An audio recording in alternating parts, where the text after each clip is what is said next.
الحمد للہ رب العالمین والصلاة والسلام علی رسولہ النبی الکریم وعلی آلہ واصحابہ واہل بیتہ اجمعین، اما بعد۔ ہم ریاض الصالحین کا مطالعہ کر رہے ہیں۔ حدیث کی یہ کتاب ہے، وقتاً فوقتاً میں اس کی فوائد بیان کرتا رہتا ہوں۔ ایک بہت بڑے امام گزرے ہیں، امام نووی، تو انہوں نے یہ کتاب کمپائل کی ہے، مدون کی ہے۔ باقی صحیح احادیث کی جو کتابیں تھیں، بخاری شریف، مسلم شریف، ابو داؤد شریف، ترمذی شریف، نسائی شریف، ابن ماجہ، پھر البیہقی، پھر طبرانی، ٹھیک ہے، دارقطنی اور دارمی، صحیح ابن حبان، صحیح ابن خزیمہ، اس طرح کی مختلف حدیث کی جو کتابیں ہیں اس میں سے صحیح حدیث نکال کر انہوں نے یہ کتاب بنائی ہوئی ہے۔ اور اس کا مقصد یہ تھا کہ انسان اپنے آپ کو کیسے بہتر سے بہتر انسان بنا سکے، اس مقصد کے لیے یہ کتاب انہوں نے بنائی۔ اس میں فقہی احکامات نہیں ہیں، فقہی جو مسئلے مسائل ہوتے ہیں، بحثیں ہوتی ہیں، وہ نہیں ہیں۔ ایک انسان اپنے آپ کو کیسے اچھا انسان بنا سکتا ہے، وہ حدیثیں انہوں نے جمع کی ہوئی ہیں ترتیب کے ساتھ۔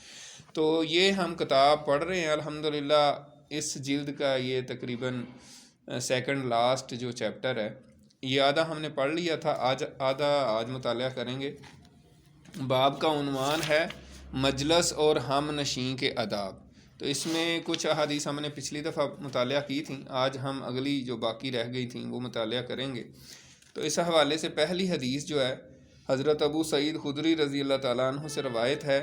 کہ میں نے رسول اللہ صلی اللہ علیہ وسلم کو فرماتے ہوئے سنا کہ سب سے بہتر مجلس وہ ہے جو سب سے زیادہ فراخ ہو۔ یعنی اس کا فائدہ یہ ہے، اس کی ایکسپلینیشن یہ ہے کہ وہ مجلس سب سے بہترین ہوتی ہے جو کھلی ڈلی ہو، جہاں پہ آپ ایزیلی بیٹھ سکیں، کمفرٹیبلی بیٹھ سکیں، کسی کو آ کے بیٹھنے میں مشکل نہ ہو، کوئی تنگی نہ ہو، ٹھیک ہے۔ تو یہ سب سے بہترین مجلس ہوتی ہے۔ اس کے بعد اگلی حدیث جو ہے وہ حضرت ابو ہریرہ رضی اللہ تعالیٰ عنہ سے روایت ہے، اور بڑی اہم اس میں دعا بیان کی گئی ہے۔ وہ روایت کرتے ہیں، رسول اللہ صلی اللہ علیہ وسلم نے فرمایا، جو شخص کسی مجلس میں بیٹھا اور اس نے بہت سی لا یعنی باتیں کیں، جیسا کہ اکثر ہو جاتی ہیں ہم سے، پس اپنی اس مجلس سے کھڑے ہونے سے قبل اس نے کہا، یعنی یہ دعا ہے آگے، سبحانک اللہم و بحمدک اشہد ان لا الہ الا انت استغفرک و اتوب الیک۔ اس کا ترجمہ یہ ہے، اے اللہ تو پاک ہے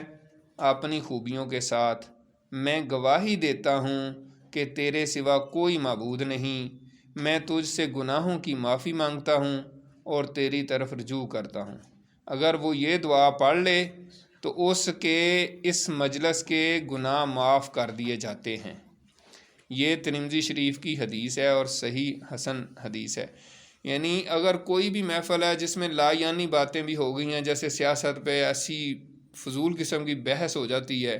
لوگ سیاست پہ جب بات کرتے ہیں، آپ کو پتہ ہی ہے ہمارے معاشرے میں سیاسی بحث مباحثہ، کیونکہ ہمارا تو تجربہ ہے، دفتر کی گاڑی میں آتے جاتے لوگ اتنی بحث مباحثہ کرتے ہیں اور ایک دوسرے سے لڑ جھگڑ رہے ہوتے ہیں۔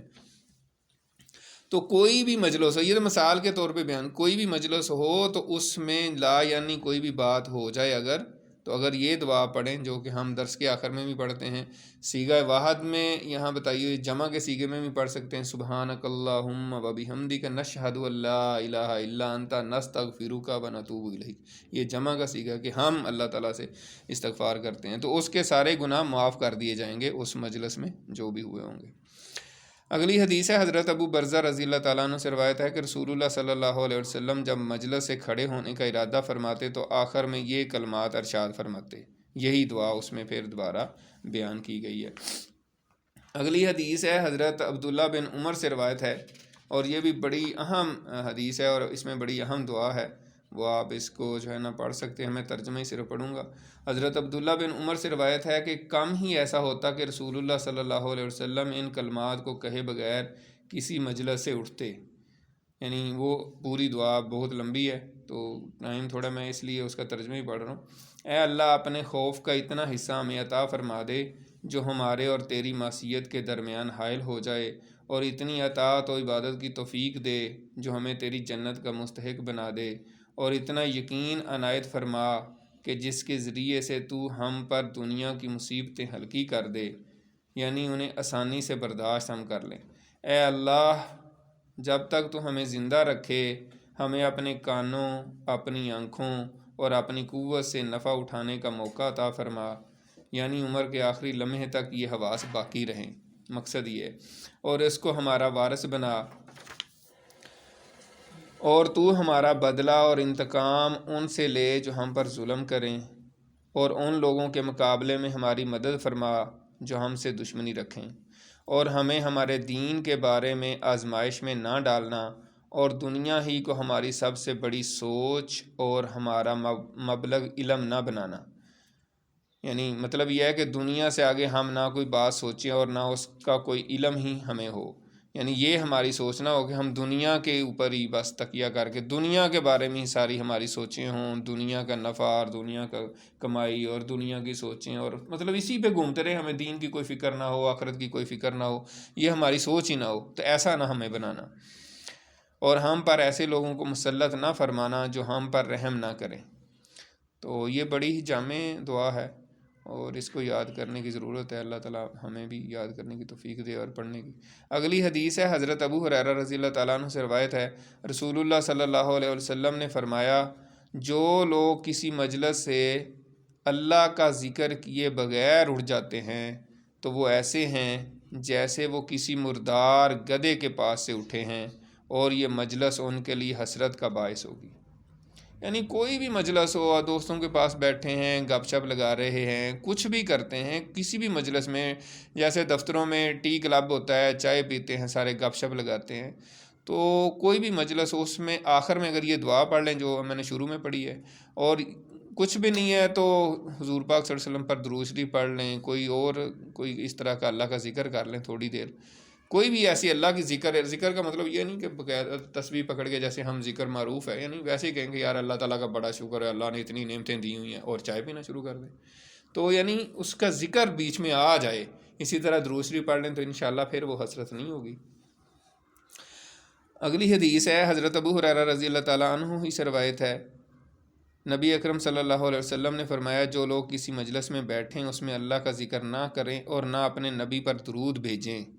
تو یہ مجلس ان کے لیے حسرت یا آگ ہوگی، چنانچہ اگر اللہ چاہے گا تو انہیں عذاب دے گا اور اگر چاہے گا تو معاف فرما دے گا۔ تو درود شریف کی بھی اہمیت اس میں آ گئی ہے۔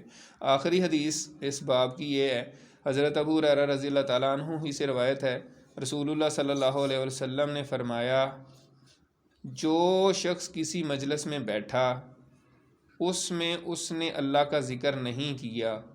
تو یہ مجلس اس پر اللہ کی طرف سے حسرت و ندامت ہوگی، اور جو کسی خواب گاہ میں لیٹا، اس حدیث میں اضافہ ہے، یعنی ورنہ تو وہ اس مضمون کی حدیث پیچھے گزر چکی ہے، لیکن یہ حدیث پڑھنے کا مقصد یہ ہے کہ اس میں اضافہ بھی ہے، اور جو کسی خواب گاہ میں لیٹا یعنی سونے کے لیے اپنے بیڈ پہ گیا، اس میں اللہ کا ذکر نہیں کرتا تو یہ اس کے لیے اللہ کی طرف سے حسرت یا آگ کا باعث ہوگی۔